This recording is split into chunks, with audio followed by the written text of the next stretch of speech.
We were working on a video about Nova Scotia's colonial history, the standard material, the forts, the settlements, when a news item from 2018 stopped everything. A construction crew renovating the grounds of the Nova Scotia Legislature hit what appeared to be bedrock. The ground fell away.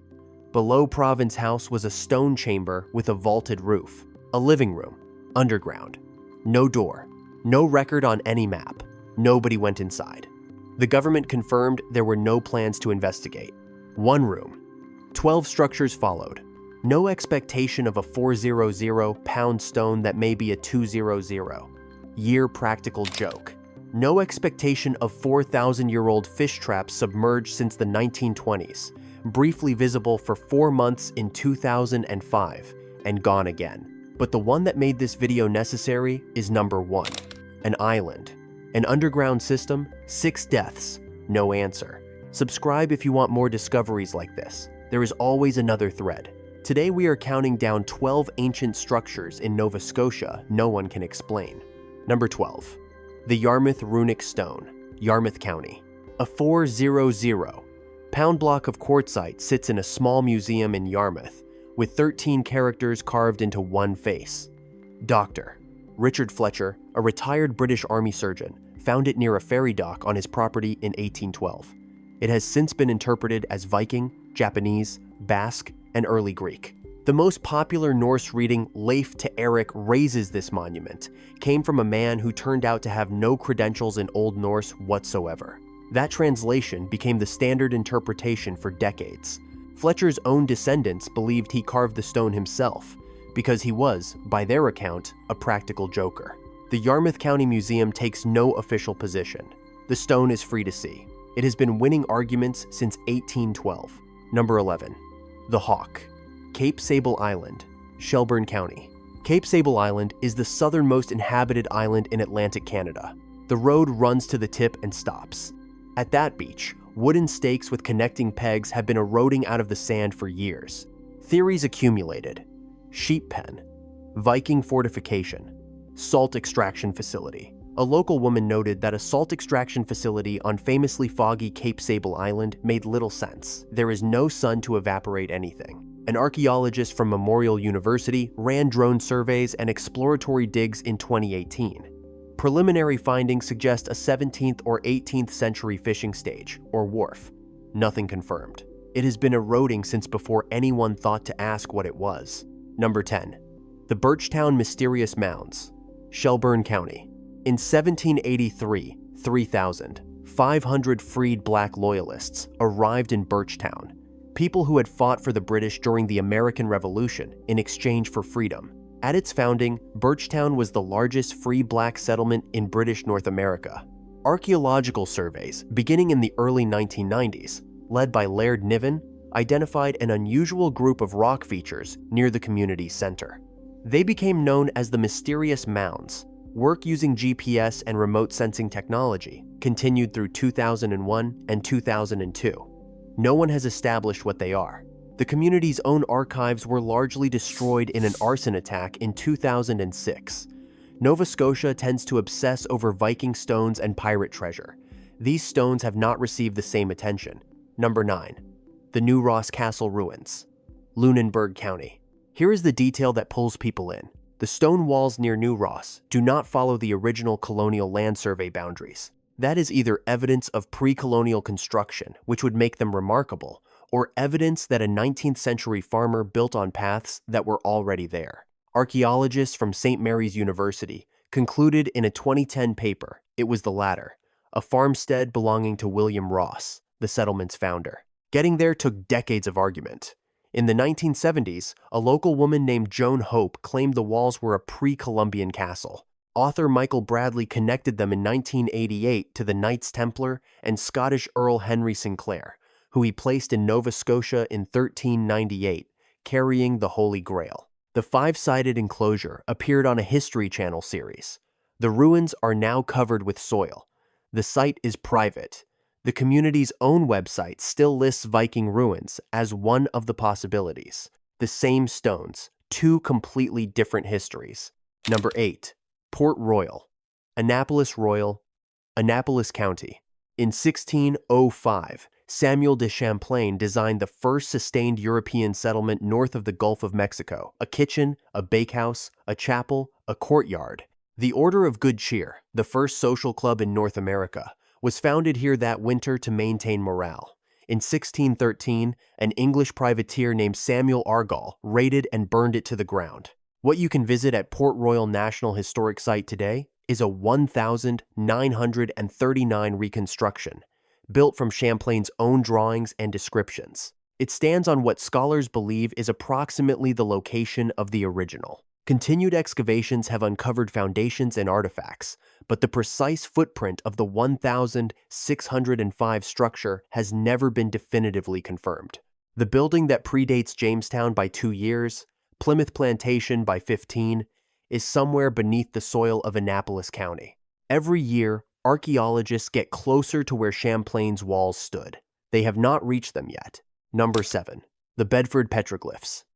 Bedford, Halifax Regional Municipality.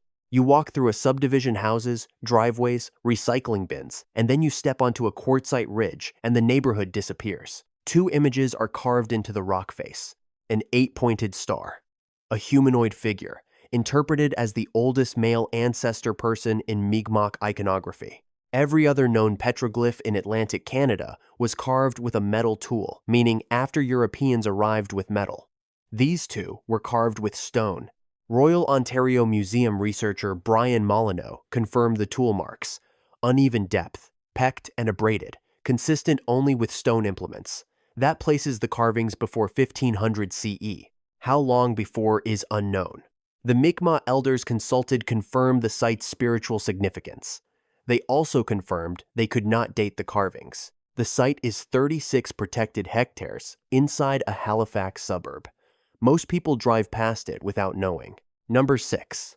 The Bayers Lake Mystery Walls. Halifax. Within clear sight of Walmart and Costco, on a wooded escarpment above the Bayers Lake Business Park, there is a 150-meter stone wall 2 meters high, more than a meter thick, a 5-sided stone enclosure, a stone staircase, and 3 ironstone quarries, protected under Nova Scotia's Special Places Protection Act since 1991. No builder recorded, no documentary evidence of purpose. A lichenologist examined the masonry in 1998 and determined it had not been disturbed in at least 200 years, placing construction at approximately 1798 or earlier. Theories have included a military installation, a training ground, and a sheep pen. Here is the detail that stopped the sheep pen theory. In 2017, St. Mary's University archaeologist Jonathan Fowler tested the soil chemistry for phosphorus, which would be present if animals or people had regularly occupied the site. The result was 0. The most popular explanation had been scientifically eliminated. The walls are now more unexplained than when they were discovered. Still there, still protected, still unidentified. If you are following this rabbit hole with us, a like helps more people find these stories. Let us know in the comments if any of these places ring a bell. Sometimes viewers have been there. We read everything. Number 5. The Mersey River Mi'kmaq Fish Weirs. Queens County. Lake Rossignol is the largest freshwater lake in the Maritime Provinces. You can stand at its shore and see nothing unusual. The water is dark with tannins. The surface is still. Under the original riverbed, fish traps built up to 4,000 years ago sit in the dark. In the late 1920s, Nova Scotia Power built dams on the Mersey River. The water rose. In the summer of 2005, the company lowered the levels for 4 months to repair 6 generating stations, the first time portions of the riverbed had been exposed since the dams were built. Archaeologists moved fast. They found 109 ancient campsites. The oldest artifacts dated back approximately 8,000 years. Among the most significant finds were wooden fish weirs, 4 different types, built for different species estimated at up to 4,000 years old, preserved by cold, dark water for decades. Mi'kmaq fisherman Danny Francis watched archaeologists uncover the weirs and recognized them immediately. They were built exactly like the ones his grandfather had taught him to make, an unbroken technique, 4,000 years old. Then the repairs finished. The water came back. Everything disappeared again. There are no plans to lower the levels a second time. Number 4. The Province House Vault, downtown Halifax. Province House was built between 1811 and 1819. The oldest legislative building still in active use in Canada. Its construction was extensively documented, maps drawn, surveys filed, plans archived. On the 7th of August 2018, a backhoe was breaking ground near the corner of Prince and Hollis Streets, in front of the Joseph Howe statue. The crew thought they had hit bedrock. The ground fell away. Lead archaeologist April McIntyre described finding an open, dry stone-laid chamber with a semicircular, vaulted roof, 6 meters long, 4 meters wide, approximately 3 meters high, with silt collected on the floor. No door. No record of any such structure on any map or in any archive. There's no record of anything of that nature here on the property, McIntyre told CBC News. No indications on maps or any records that we've been able to find. Artifacts found on top of the vault's roof, not inside, on top dated to the late 18th or early 19th century. McIntyre suggested it may have been a powder magazine, built around the same time as the legislature itself. The team sent cameras down.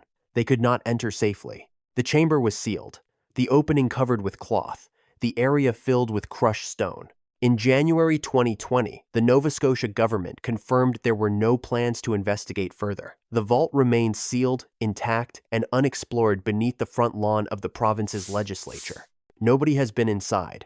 Number 3. The Kejimkujik Petroglyphs, southwestern Nova Scotia. Before you step onto the slate at merrymakage, you remove your shoes. The rock is soft enough that a pebble caught in a sole could permanently destroy a carving 1,000 years old. Water is poured over the stone first, because many of the images have faded to near invisibility. What appears? More than 500 images across 4 sites around Kejimkujik Lake and George Lake. Caribou. A woman's birch bark peaked cap, a compass pointing in all 4 directions. European ships. French soldiers. The oldest carvings are estimated between 800 and 1,000 years old. The Mi'kmaq had no written language before European contact. These stones were their record of the animals they hunted, the ceremonies they conducted, the world as they knew it. After Europeans arrived, the carvings began to include ships and soldiers and Christian symbols, the new world entering the rock alongside the old. Parks Canada interpreters are direct about this. The meaning of many of the images is not fully known. The people who made them did not survive the contact period with that knowledge intact.